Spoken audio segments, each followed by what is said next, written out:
So we walking down the street, and you know, I'm thinking everything cool. You know, we walking back to my apartment, and I'm thinking we just about to get it popping, right? You know, and I say one thing, the next thing you know, this nigga just smacked me dead in my face. And I was just shocked. I couldn't believe it. I'm like, what the?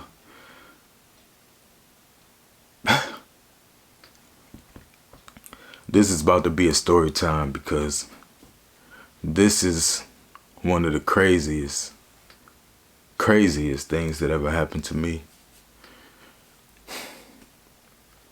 It was just a regular day.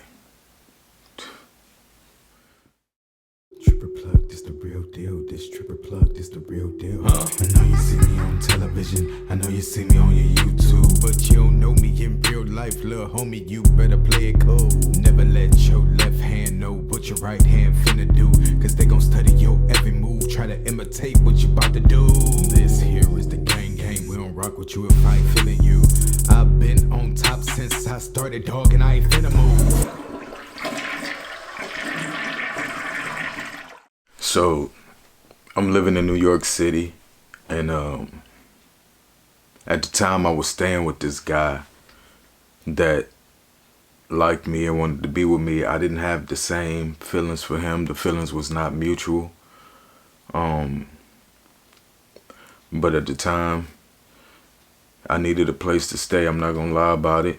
So I took a whole bunch of things that I probably wouldn't have took from somebody if I had my own place. Just constantly asking to have sex with me, and just in his feelings and things like that. When I refused it, it was definitely a crazy time in my life. But to me, chasing my dreams and being in a place that I could thrive and potentially get what I wanted out of life was more important, so I took it.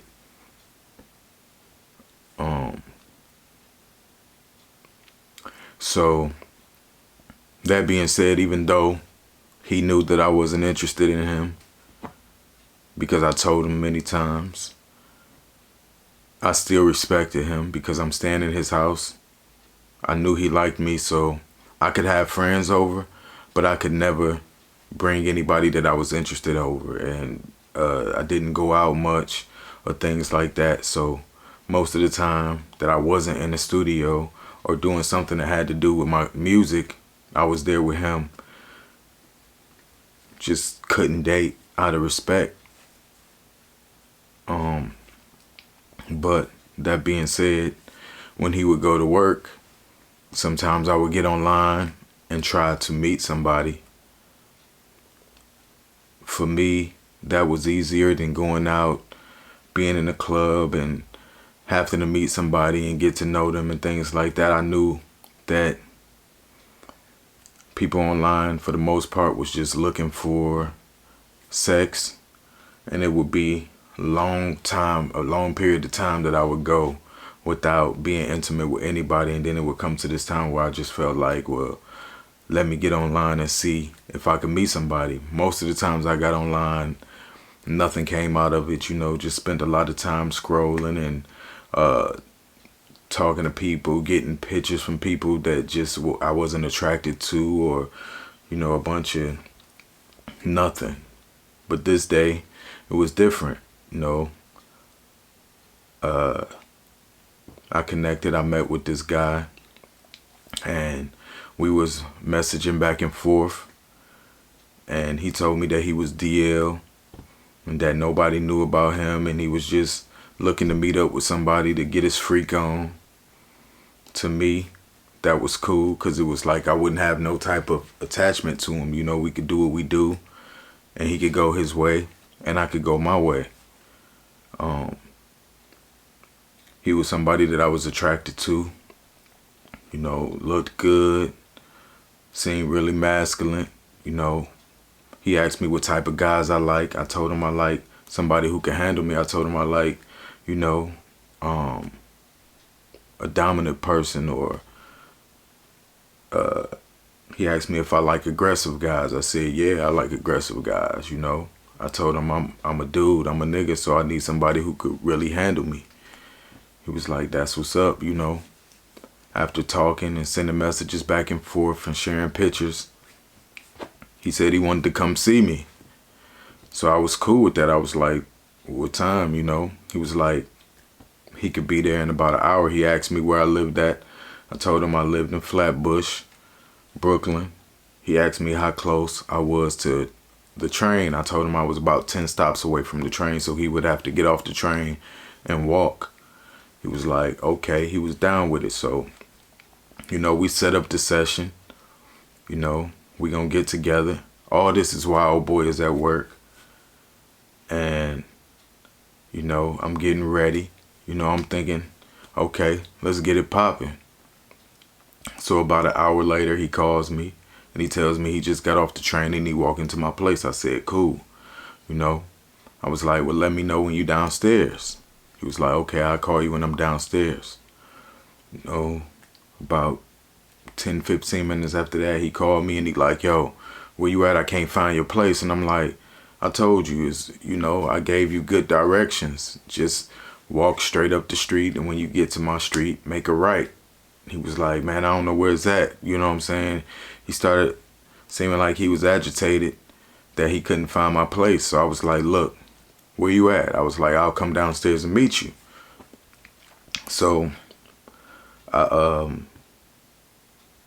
throw on my shoes and I go downstairs and I meet him. I walk down to the corner and I see him standing at the corner. I'm like, oh, there you go. He was like, dang, man, like this is far as fuck. He was like, I ain't never coming over here again. And I was like, okay, you know, my bad. He was like, you said it was 10 blocks. This like 15 blocks. He was like, man, I was like, oh, my bad, you know, it ain't really that far, you know what I'm saying? You just probably ain't used to it. He was like, nah, I ain't coming over here no more. He was like, where your place at? I'm like, right down the street, you know what I'm saying? He kept on complaining and talking about how this too far and this and that and how much he was agitated. And I was just like, look, man, I mean, you here now though, you know, chill, we good, you know. Now we walking down the street, headed to my apartment. Now these were co-op apartments, and it was always a security guard in a booth right in front of the apartment, you know, just making sure things right. So while we walking, you know, like I said, I'm like, yo, chill, like you here now, so why you keep complaining for? Before I could get the last words out my mouth, he just smacked me, like right in my face.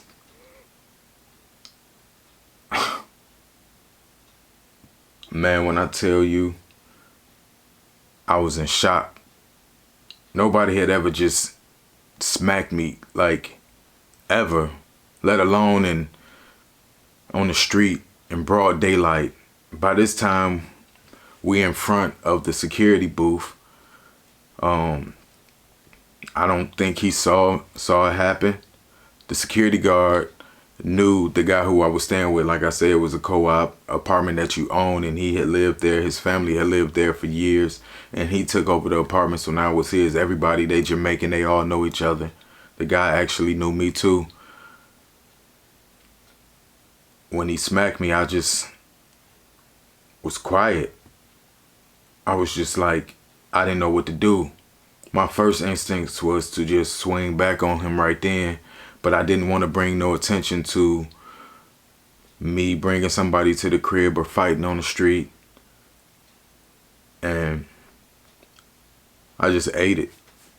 You know, he was like, I don't know who the fuck you think you talking to. I ain't on that shit. Like, you know what I'm saying? You don't talk to me like that. And I was just like, he was like, but he was still walking, coming to the place. So I'm like, okay. So We walk up and go into the place. And in my mind, man, if y'all know anything about me, you know that the boy ain't built like that. We go up to my place. I open up the door. You know, I take off my clothes. He started taking off his clothes. And in my mind, I had already knew what I was going to do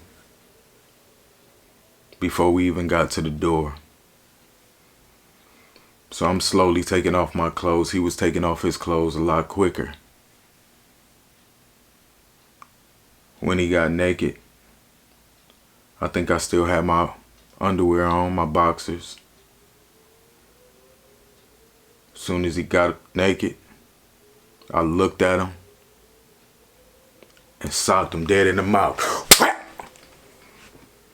Yo, he looked at me and was like, what the and we tussling, wrestling up in the crib, right in the living room. I mean, we like pushing each other, going back and forth, and he trying to slam me and I'm trying to slam him.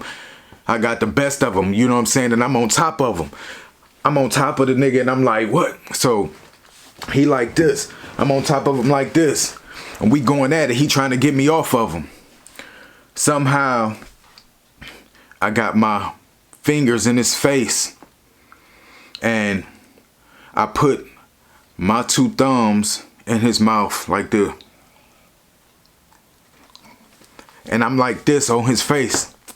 And I'm about to rip his mouth apart. When you get somebody in that position, I know it, I never did it before. It just so happened that it happened. You know what I'm saying? So I'm on top of him with my fingers and I'm just tearing. And the more he tried to struggle with me, I move it, pull farther. So I could just literally feel me just ripping his face apart. He knew that it wasn't no win. You know what I'm saying? In that. And he like, let me go, like. And I'm like, no, nigga, what the fuck is wrong with you? He was like, I'm sorry, man, I'm sorry. I was like, nigga, why the fuck did you hit me? Who the fuck you think this is? And he was like, I'm sorry, man, you said you like masculine, aggressive dudes. I was like, nigga, I ain't never said I want somebody to hit me. Is you crazy? He was like, I'm sorry, my bad, man, I'm sorry, just let me up. I was like, no, nigga, I was like, I could kill you right now. You know what I'm saying? I don't know what the fuck you think this is, nigga, but I'm not that nigga. So I'm on top of him. I'm just like, and I'm literally still just pulling his jaws apart to the point where I literally could have ripped his face off. And he like, please, just let me up, please. I'm like, nigga, I'm gonna let you up. But if I let you up and you try to swing, I promise you I'm gonna kill you up in here. Still where I got his mouth, you know what I'm saying? I got my fingers in, I got his whole face in my hands. I'm like, I would literally take you out up in here, bruh. I promise you. So he like, just let me up. I'm sorry. I was like, I'm gonna let you up. You get dressed and you get the fuck up out of here. So he was like, okay. I let him up and I stood back like what? You know? He started getting dressed. And he left. And man, I was just in shock by the whole situation. Good thing I made out, you know what I'm saying? I never was built soft or to let somebody hit me and just take it. No. But the fact of the whole matter, meeting a stranger that I know nothing about on a dating app to meet up and bring him to my crib and have sex with him, that was wrong, because you never know who you bringing into your space. People are crazy out here and anything could happen. So, you know, luckily I got out of that situation, but it could have been a lot worse. And I could have had a body, or I could have ended up dead. You know, I didn't know if he had a gun on him or a knife, any type of weapon. You know, I didn't know if I could beat him. None of that. But when your adrenaline is in there, and I really don't have no fear when it comes to that type of thing. You know, I learned a lot from that situation. You know, For one, I dumbed down my masculinity to make him feel more comfortable with meeting with me, because at the time, I'm a very masculine person. And a lot of times the type of people that I like, I feel like we both very masculine, especially on the streets. Sometimes I'm way more masculine than the people that I'm interested in. Just my upbringing and my hoodness and I just been through a lot when it comes to it. So a lot of people don't match that. And I felt like at the time that, somebody had to play the passive role. I'm not a ladybug or a soft person that's passive on the streets. Now, I could be submissive in the bedroom, but I'm not submissive any other time, especially when you're not my man or I'm just me. But I totally dumbed down my masculinity to make him feel comfortable enough to want to sleep with me. I knew he was a hood dude, and that's what I wanted. A lot of times when you meet DL people, the attraction is that, they not out there. They haven't slept with a lot of people in the gay community that you know of, that you probably see on a regular basis. They don't go to clubs and, they have probably a girlfriend or a situation at home. So it's kind of like they do this on the side. And that was attractive to me because I didn't have to have no type of connection with him. I wouldn't see him anywhere. He wouldn't be somebody that knew the dude that I was staying with that could go back and be like, oh yeah, your boy brought me to his crib. We messed around. So that felt a lot safer for me. It's just messing with DL people or people that's not comfortable with their sexuality can get real reckless, and you should never dumb down or hide who you are to make somebody else feel comfortable with themselves, or to make somebody comfortable enough to want to sleep with you. And that goes both ways, whether you're a masculine man or you're a feminine man. Don't try to act more masculine to get somebody that you want, or don't try to act more submissive to get what you want.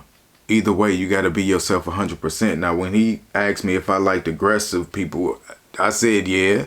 I just wanted somebody that can take control and handle things. I didn't want somebody to hit me. I don't know what he thought it was, but a lot of times, straight guys or DL guys think because you're messing with a man that they automatically softer than you. And I don't know what type of guys he met before, but I wasn't the one. That's the perception.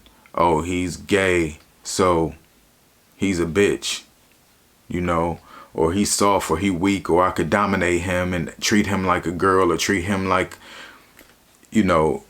nah, we still men. And that's the thing, when you with a man, sometimes it's a tug of war, you know what I'm saying, for dominance, and even in a relationship, you might have somebody that's playing the more submissive role. You might have the more dominant person, and it flows. But at the end of the day, y'all both still men, and it's going to come a time where that fight for dominance is going to come into play, and you just got to know how to choose your battles, you know what I'm saying, and not be prideful, but yeah, man, that's one of the reasons why I don't go on hookup sites, because it's too much time and energy trying to get somebody to know you or show somebody who you is, and meet up with a stranger. People lie. People portray to be something that they not. And it's very dangerous, doing hookups and things like that. So I'd rather just be alone or meet somebody that I know is comfortable with their sexuality, because, yeah, man, it's just not a good thing, You know, for some people it works. Some people never had these type of experiences, and experiences like that really just shaped me and made me who I am today. So a lot of people look at me and they be like, oh, why you don't do this or you don't do that? It's not that I've never experienced these things. It's just that I've experienced it and I learned from it and I chose to do something different. Because the more you put yourself in reckless situations, you might get out of them. You know, it might be hot. The sex might be hot this time. You might try 10, 11 times, you know. The more you put yourself in a reckless situation, you heighten the chances of something bad happening, right? You know, I don't care if you done did this for 10 years. You know, it could be that 101 hookup that you do that turns bad. You know, so you got to choose wisely in the things that you choose to do. You know what I'm saying? You only live once, they say, but you still have to make choices to make sure that you good if you make it tomorrow. You know, I'll never dumb down who I am for nobody anymore. You know what I'm saying? If you don't like me for what I am, you know what I'm saying, then that's fine. You know, a lot of guys do like more submissive guys, you know, especially masculine dudes or top dudes. They don't want to have to deal with that struggle. They want somebody to just, you know, be soft for them. You know, so they not attracted to people like me. You know what I'm saying? You know, and then a lot of, you know, bottom guys see me and see that I'm an aggressive, you know, masculine dude, and they're attracted to that because of what they see, the perception. I've seen it both ways. I've seen femme guys trying to act tough, you know, got your hat cocked back, put on some Timberlands and some baggy jeans and try to, you know, put some bass in your voice and try to act like you're masculine just to get what you want, but that's really not who you are. And then when the person find out that you really soft, they go around your friends and they like, hey bitch, hey girl, you know, and then they be looking like, I thought you was a nigga, like, but you playing that role to get what you want, and it's just not fair. Or me trying to act like, for one, I'm an actor, but that's the hardest role to play for me. To play meek and, oh no, yeah, can we not? It's just not me. You know what I'm saying? At the end of the day, it's not worth it. It really ain't. Be you, unapologetically. You know, if a person don't like you for who you are, that's fine. You know, go get what you like. But I'm not going to make you feel better by acting like something I'm not. You know, people are so fearful of being judged for who they are.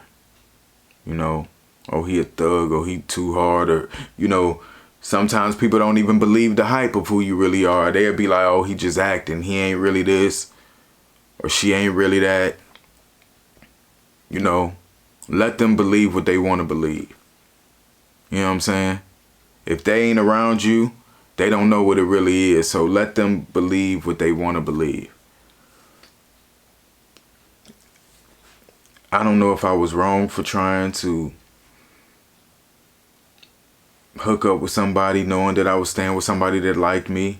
You know, it kind of felt like I was in a bird cage, you know. I don't want you, but I have to treat you like, or respect you like you my man. You know, I can't date nobody, and you know, because if I did, they would get in their feelings, and then they would want you to go. Like, or if you talking to people, why don't you go stay with them? You know, people in the gay community, a lot of times, and not only in the gay community, just people in general, you know, they will be there for you as long as they feel like they gonna get something in return. You know, the moment that they realize that nothing is going to happen, you know, that's when it switch up on you.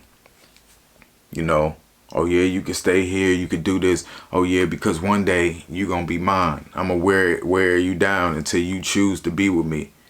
But the moment I realize that you dating other people and seeing other people, nah, now you gotta go. The best thing that you could do is not have to depend on anybody. You know, have your own. And I know that's hard because everybody needs help sometimes, you know. It's people who have roommates all the time, you know. But a lot of times his agenda wasn't hitting. He let me know what it was. But like I said, I'm not 100% right in this because I was using that, you know. Not because I'm a user or I wanted to. It was because I had to at the time, you know. And I could have went back home to Cleveland and said, you know, forget it. Let me give up on my dreams and try again another year down the road. But that wasn't what I wanted to do. I wanted to hold it out. My whole family knew this person. They loved him. You know, he was good to my family. He was a good person. He would, you know, show them a good time when they came in town and things like that. And they would always ask me, well, why you don't like him? It's no reason why. It's just, I just don't feel it like he feel it. So I'm not going to play the role and act like I like them when I don't, you know. So like I said, just have your own, you know, have your own place. Or if you staying with somebody, or you just make sure there's an understanding that this is never going to happen. You know, we never going to be together. You know, this person didn't take the hints. I mean, every time he would try to sleep with me, I would turn him down, or, you know, I never slept in the bed with him, or, you know, but some people would just try. Be careful who you bring into your personal space, you know. Be very careful who you meeting online. Everybody is portraying to be something. It's going to be very rare that you meet somebody that's 100% real. And when you do meet that person, value it. You know what I'm saying? Because they ain't going to come around too often. You know? Sometimes having integrity and morals and things leave you lonely, right? You know, when you're not willing to just sleep with anybody, you know, you don't go out, you don't put yourself out there that much. It is a much lonely life, much more lonely, I would say, you know, and that's just the price you have to pay, you know. This was a very bad experience, but like I say, I got out of it like I get out of all of my troubling times, thank the Lord, you know what I'm saying?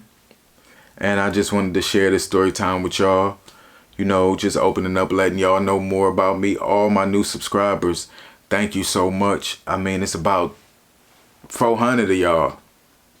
I don't know where y'all at. Holla at your boy, you know what I'm saying? And y'all here, man. If y'all go through, I know y'all quarantined and, you know, y'all got time to be on the internet and things like that. Go check out some of my other videos. You will get to know who I am as a person. My heart, I put my heart out for my cousins on the tube, man, because I just feel like we need somebody that's just going to be genuine and honest, man, about their experiences. And that's what it's for, right? You know, I have to make sense of the things that I've been through. And the only way I could do that is sharing it with y'all and helping somebody else that might be going through something similar. If you've been through something similar like this, you know, chop it up. Let's talk about it in the comment section. You know, I read y'all comments and I appreciate, you know what I'm saying, my notification gang, everybody who subscribed to the channel,